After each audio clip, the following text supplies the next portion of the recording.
Let's start with a question. Have you been feeling a transition in the world? I believe there are many of us feeling this way. We've been feeling this intense transition in our lives and in the world around us.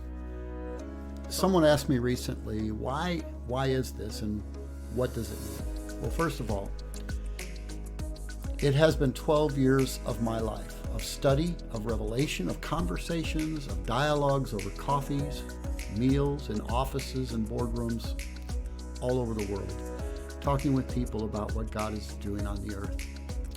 I decided to call this information New Era. That's the first thing. The second is that this transition or transformation we are in is not only for Christians. It is for Christians and pre-Christians. We are in the midst of this intense moment in our world. The world is shaking and we feel it. And there's an uneasiness about it. Many of us feel uncomfortable, even frustration. Have you felt that frustration? And you're saying to yourself, what in the world is God doing? Do I fit in anymore? Well, I'm here to tell you that you do fit. You do fit in and you're not alone. Even sitting in a group of people, you can feel alone with transition, right?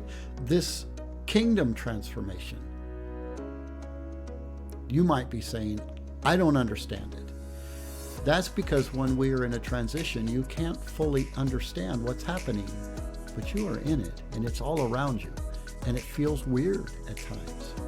I've literally talked to hundreds and hundreds of people around the world, and these people are feeling the same way. This is not you alone. This isn't America by itself. This is international. There are an estimated 11% of our population in the USA in a similar place as you. And that number is growing rapidly. It's amazing. This is a God-ordained move. It is an unprecedented time in our history. It's truly an extraordinary moment on the earth, and we get to live in it. We are actually the generations that are walking out this moment of transformation. It's not on its way. We don't have to pray for it to come. It's here.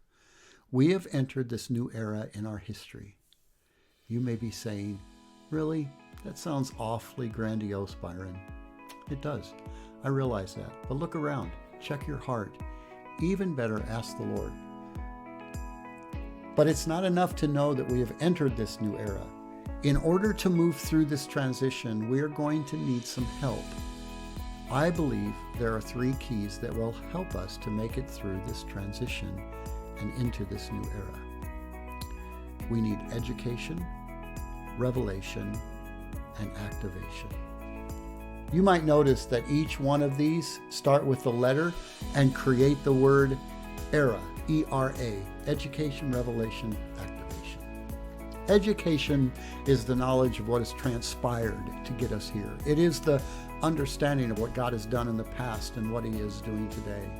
We need this understanding to move into and through this transition. Revelation is the insight of God. It simply tells us why this is happening and the purposes for the change and who it will affect. Then activation. Activation is knowing that we all have a part. It is no longer one person alone at the top dishing out commands and doing the stuff. We are no longer able to sit in our seat at church and take it in and then go home and do nothing. It won't work anymore. You are ready for this change. You are ready to walk into an activated lifestyle. This is a God-ordained moment in the history of the world. More than a revival. This is more than a season. Seasons come and go. They are shorter spurts of time. I grew up in the Midwest. I'm from Missouri originally, and we have those beautiful fall colors. They are often amazing in their tones and hues. It's great football weather, right? You know when the fall season hits, and yet one year there is more rain, and the next year there is less rain. The colors change differently, with one season being more vibrant than the next year. But at the base of a season, at the foundation, it is the same. Fall is fall, summer is summer, etc. That is what revival is like. Revivals are shorter spurts of time. Historically, if you look at revivals, they're very short. Revivals are great because they waken both the Christian and the pre-Christian. It wakes us up to the knowledge that God is alive and well on planet Earth. That's what revivals do. They might look a little different from one to the next, much like a season, but at the core, it's an awakening. Will there be revival within this new era? Sure. But the new era transformation we have entered is so much deeper and broader than revival. This moment in our history is more than a brief moment in history, and I believe you have registered this in your spirit. You have been waiting for this change. Many intercessors have been praying for years, not months. I'm talking decades, not years. It's an amazing time. We live in an unprecedented time in history, and we get to take part in it.